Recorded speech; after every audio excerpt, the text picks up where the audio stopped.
We were somewhere around. Was it? We were somewhere. Move your finger. Oh, we were somewhere around Barstow when the drugs began to take hold. Mama told me not to come. Yeah. Oh, wait a minute. Oh, that doesn't work. Hello there, Nate Jackson, Criterion Collection reviewer guy of all sorts and places and peoples and things and special guests and drugs and plenty of drugs.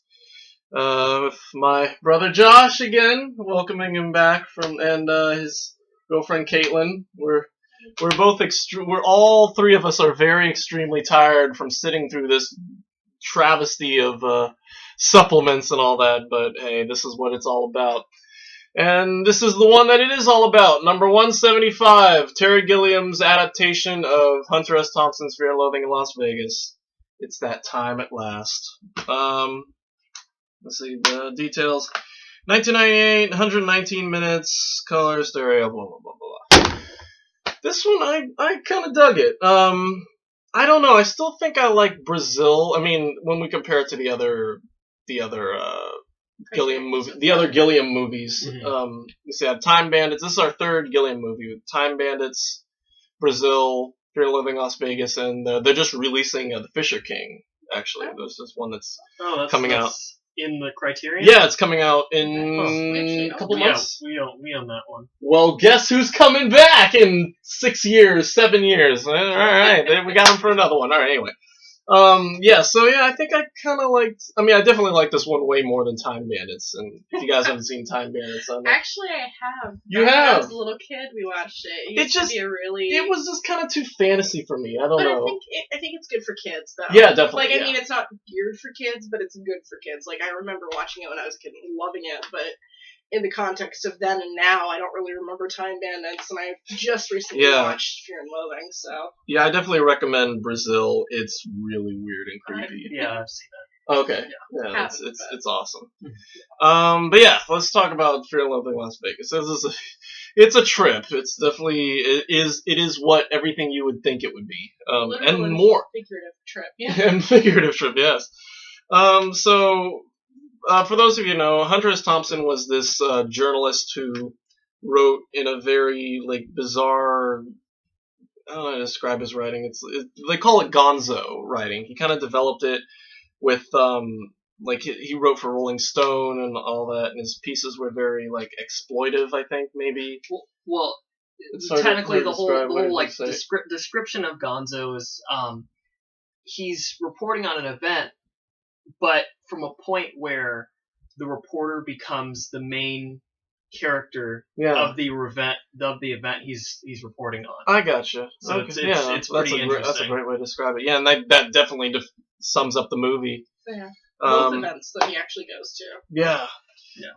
The movie is basically about Hunter S. Thompson as the character. Well, it's not technically him. Yeah. But it's this character he created called Raoul Duke, who's this journalist who travels with his attorney, or Dr. Gonzo, who's this 249-pound Samoan lawyer or something like that. Yeah. Raoul Duke is played by Johnny Depp. Gonzo played by Benicio del Toro. Our second Benicio del Toro movie this season at that, with the first being Traffic. And how the heck did you go from this to playing that drug policeman or whatever? It's so weird. It's not too far-fetched. No. They're both drug-related. No, and they both start off in the desert. Both movies start off with him in the desert, so that's kind of trip. Oh, different ends of the spectrum, I'd say. Yeah. So it's basically it's basically just more or less just about Hunter S. Thompson's experience with a lot, every psychedelic drug known to man. Pretty basically, it's it starts off with them in the desert and they're driving and they pick up this hitchhiker who's played by Tobey Maguire, and they throw him out because it's backcountry and all that. It's not even throwing him out. He ran. They do run him out. God, see, I really love you. There's so much to remember about this, and this is why I love having two more heads, because I always forget what's going on. But yeah, no, they trip out and Raul takes acid, and they go to Las Vegas, and they go, and there's a famous scene where they go into this hotel, and he tries to get a reservation, and he's like just so like flipped out, and everybody, if you've ever seen Whose Line Is It Anyway? Colin Mochry's impressions of the dinosaurs. That's basically Raoul Duke the whole movie, just like very Tyrannosaurus Rexian. Like, it's very I was like, is this guy for real?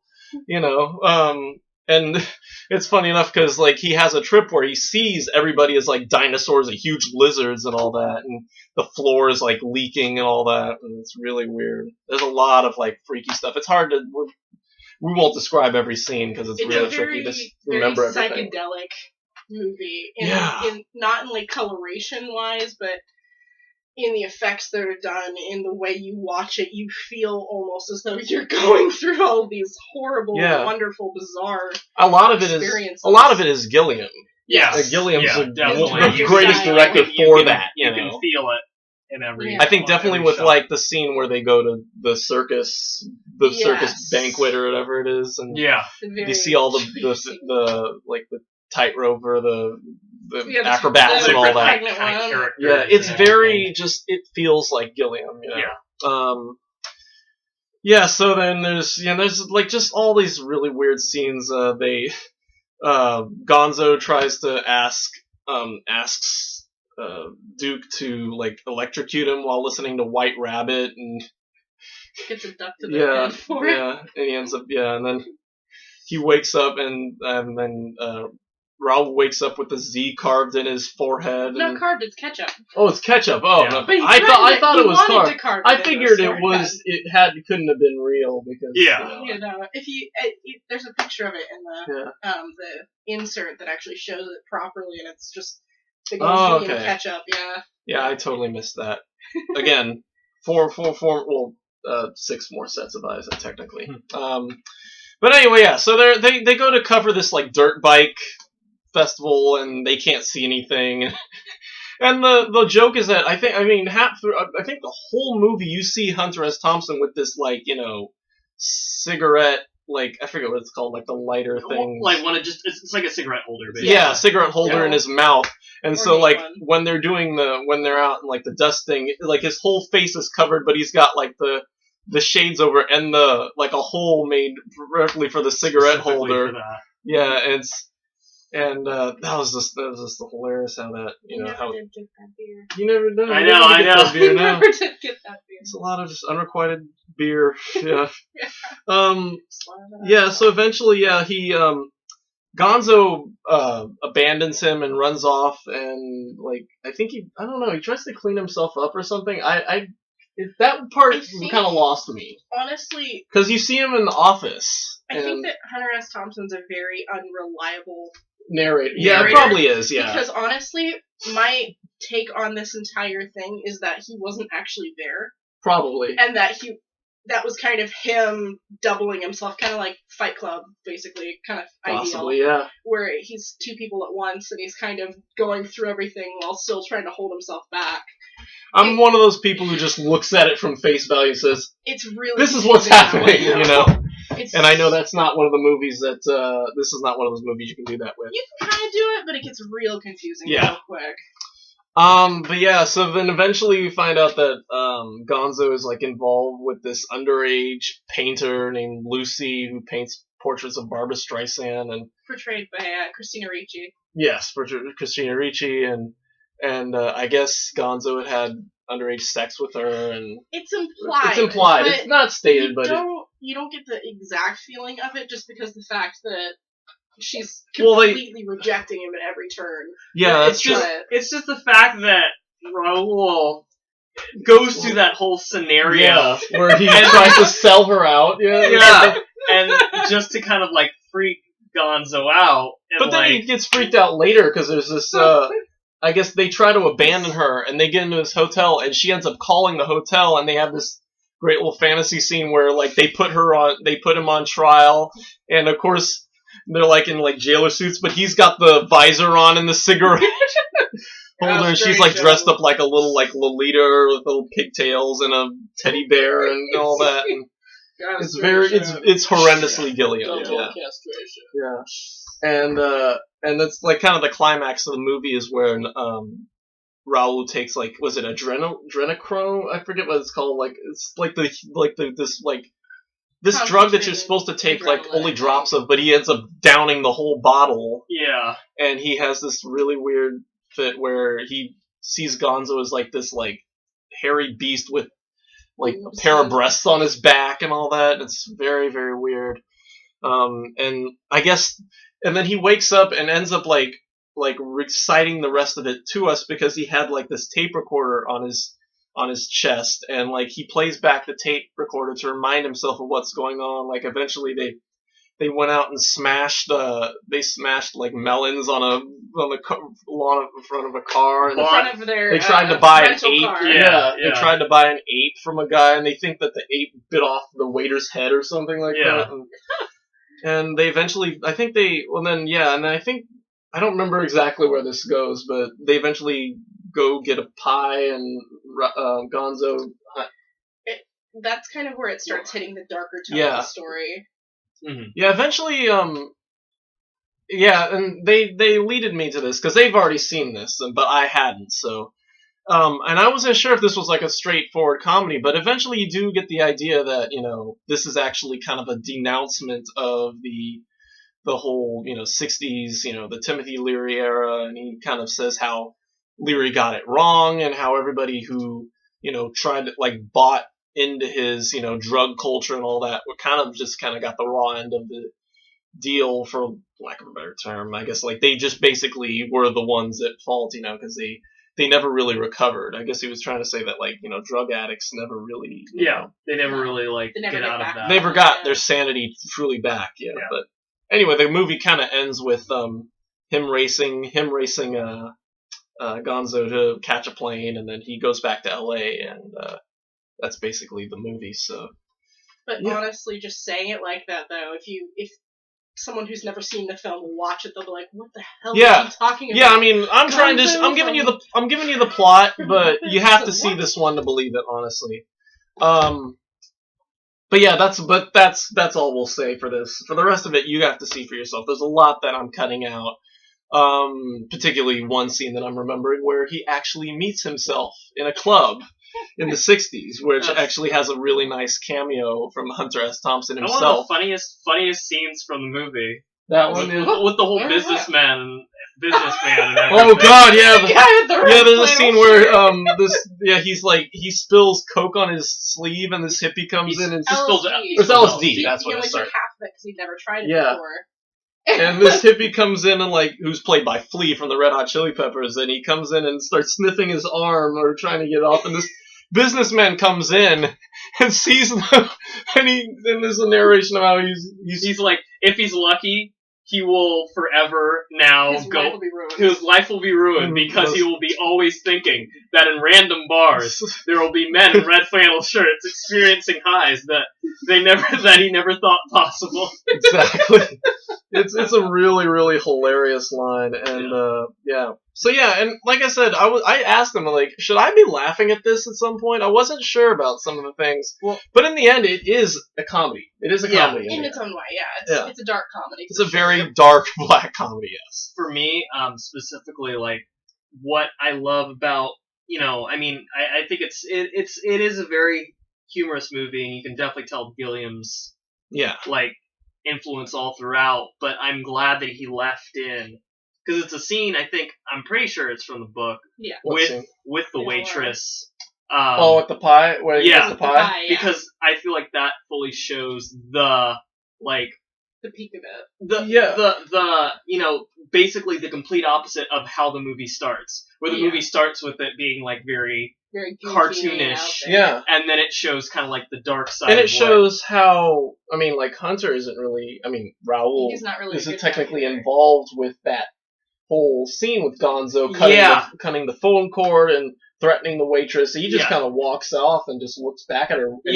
But I think you feel like there's sorrow in his eyes. Yes, exactly. So he kind of regrets his actions. And it isn't shortly after that is when he starts giving us the narration about Timothy Leary and he kind of denouncing everything.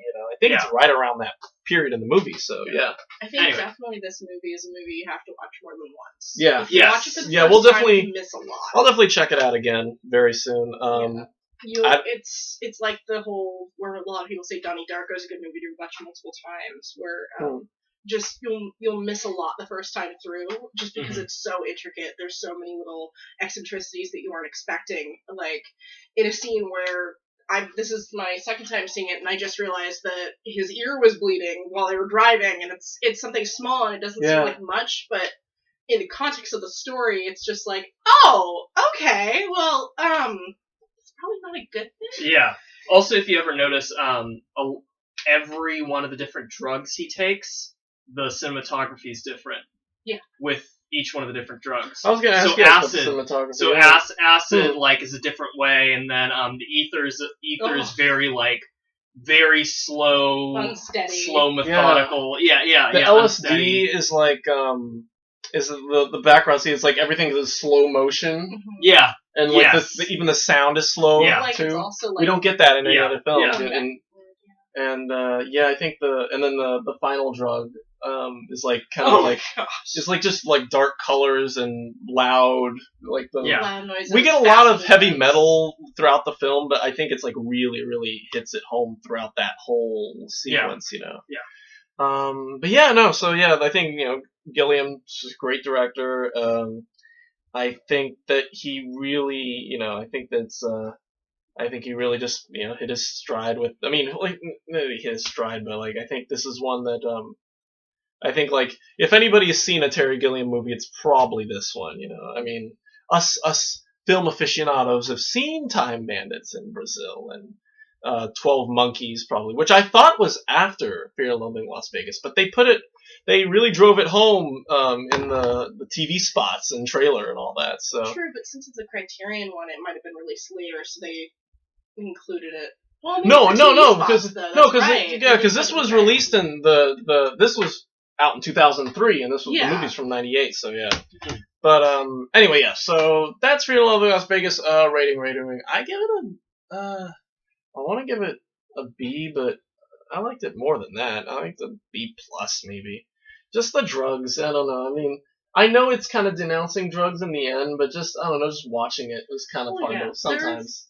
There's like trigger warnings, like a rape trigger warning. Not that it happens in the movie, but that there's hints at it, like severe hints at it. Specifically the pie scene. Yeah. And there's obviously drug warnings. Yeah. That's a big one.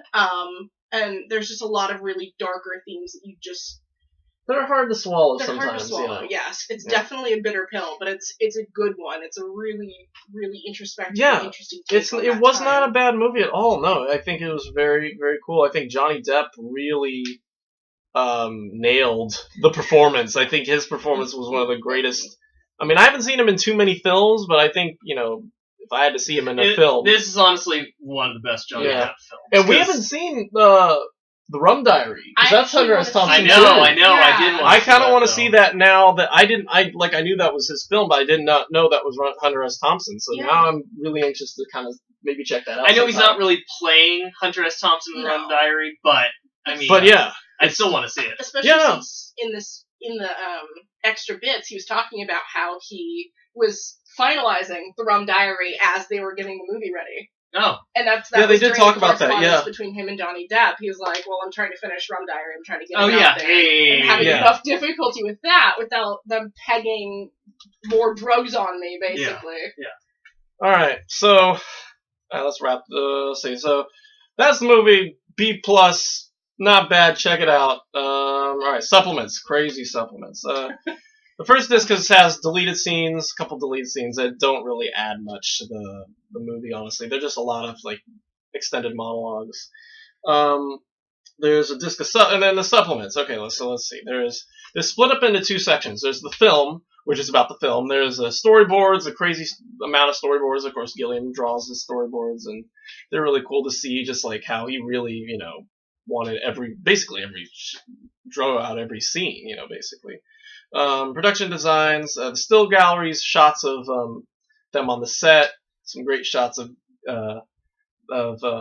Depp and Del Toro, but I've seen in like promo shots of them like looking back, like when he tells the hitchhiker to get in, that shot. Yeah. So, you know what I'm talking about. There's a 14-minute video of Johnny Depp reading letters that he wrote to Hunter S. Thompson, and Hunter S. Thompson wrote to him, and that was really entertaining to see hear their language to each other. How that was probably my favorite stuff. That was probably that was really fun, and it was cool to see Johnny Depp just laughing at it, himself after reading the letters. Yeah, it really shows their friendship and the fact that he actually knew Hunter S. Thompson. Yeah, so it kind of gave a better idea of how close he would have been to the character. Yeah. And it was just really cool. Yeah. There's a 10-minute mini documentary about called Hunter Goes to Hollywood, which shows Hunter S. Thompson coming like on the set of Fear, Loathing, Las Vegas, and them shooting his scene where he's in the club. And I love how he's talking during the filming. Yeah. Even when they keep telling him be quiet. Yeah, exactly. Because they don't mention it, but you want to mention I guess at the premiere, I don't know if he was actually kicked out, but I know at the premiere of the movie, Hunter was like basically reliving the entire trip and everything, and like screaming at the screen, and like he loved the movie, he thought it was amazing, and he like. I'm pretty sure I read that he was told to be quiet because he was yelling and just Did you find out how far he got before he had to leave? Before he was asked to leave? I don't know if he actually was asked to leave. Okay. I thought I had read that somewhere, but I'm not honestly sure. I'm just curious because I don't think there's anything about that we tried looking through the stuff and I didn't see anything in it. So. There's a whole segment about there's some controversy about the screenwriting credit. Apparently the original director Alex Cox wrote the screenplay, but Gilliam didn't want to use the screenplay, but they wanted credit, but they didn't want to give him credit. There's a lot of crazy stuff. It's a little different from that though, but basically the original guy who wrote it, there was a lot of conflict with Johnny Depp, with Thompson, with everybody. Like they did not agree with how he was doing it. He mixed two of the biggest speeches in the entire movie together, saying, "Oh, well, they're the same thing," when they really aren't. The tone's different. And then apparently when Gilliam got the okay for it, he's like, awesome. So they had to completely rewrite the script because it didn't fit with their idea of it. Mm. And then the Writers Guild was like, no, the original guy gets credit because he wrote it. Yeah, because he wrote it. Even though he didn't write their screenplay. Yeah, exactly. It was just really complicated. It was even more complicated because there were like a whole bunch of scripts before there too. Yes. And that's actually what fixed the issue. Yeah. So there's a whole segment, a whole commentary about Gilliam and the producer, whose name I can't, Lalia Nabulsi and somebody else. The other writer, Tony somebody or other, yeah. And so then there's that. What else we got? The trailer, which is cool, and all the TV spots, which tend to focus on, you can't park your car here! What? What's the regional spot? It's on the sidewalk! They show, because that's probably the funniest and cleanest scene that you can get away with watching. They're showing on TV.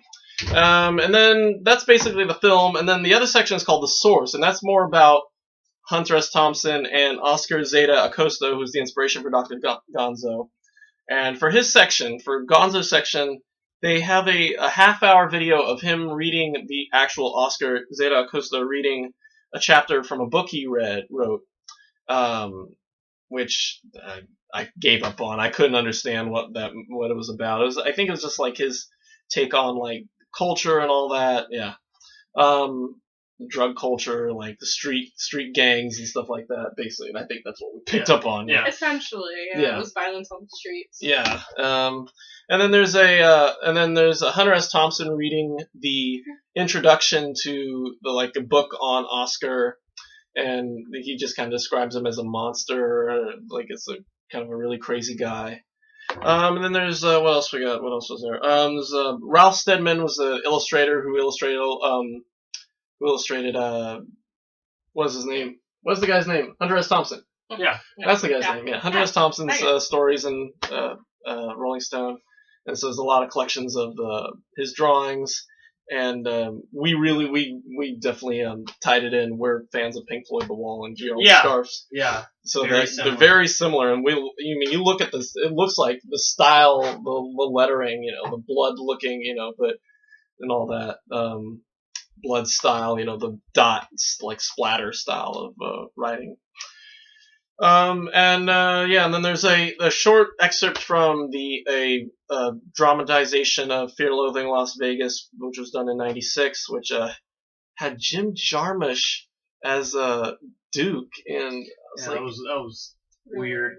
I mean, I've had enough Jim Jarmusch this season. It was friggin' Down by Law. Come on now, I have enough trouble listening to him talk about his own movie like this, but it's enough when you have to hear him talk about another person's movie. Yeah, another person playing a part in another person's movie when, and wait, I have to, no, screw it.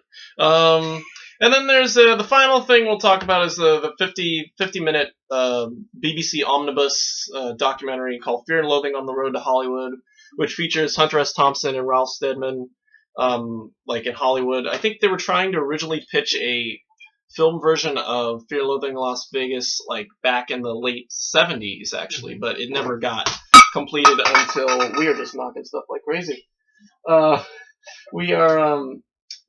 never got completed, obviously, until the late 90s. So anyway, so that's basically it. It's kind of cool. I think the coolest thing about that is at the end he talks about his funeral and how he wanted to die and how he wanted to be cremated and have his ashes shot up into the air. Yeah, and I think they actually did that. Johnny Depp was the service master or something like that. He was one of the people that basically made sure that it happened exactly the way he wanted. Yeah, his ashes got shot out of a cannon. Yeah. Yeah. And so it's really cool that, this was, 20 years this was 20, I think it was probably 28 years before his death, because after he killed himself in 2006, I think. Mm-hmm. And, so it was really cool that after all this time, they stuck to his word, Mm-hmm. And, I'm not sure if it was actually really publicated or really well known, outside this. It probably was well known outside of this documentary. Yeah. So anyway, so that's basically it. A lot of supplements. We plowed through them all. We tried to get them, and we're all worse for the wear. And so anyway, thanks for that's Fear, Loathing, Las Vegas B+. Anyway, so that's it. So that's it from us. Expect something Criterion from me tomorrow. I don't know what, but it's my mom's birthday, so The Killers will be on. This will be on Monday. We'll get to this one on Monday, because I don't know how long it is. I can't. I could probably get through this tomorrow, but I'm not going to. There will be some supplement video coming on tomorrow, so we'll get to that. So anyway, The Killers is Monday. Lost Honor, Katharina Bloom is on Tuesday, and then still waiting on My Life as a Dog. We'll get to that one probably Thursday night. Actually, maybe not Thursday night. We'll see. I don't know. Maybe we'll get to that one next Sunday. We'll see. And then the I'm Curious Yellow and Blue box set are in the library.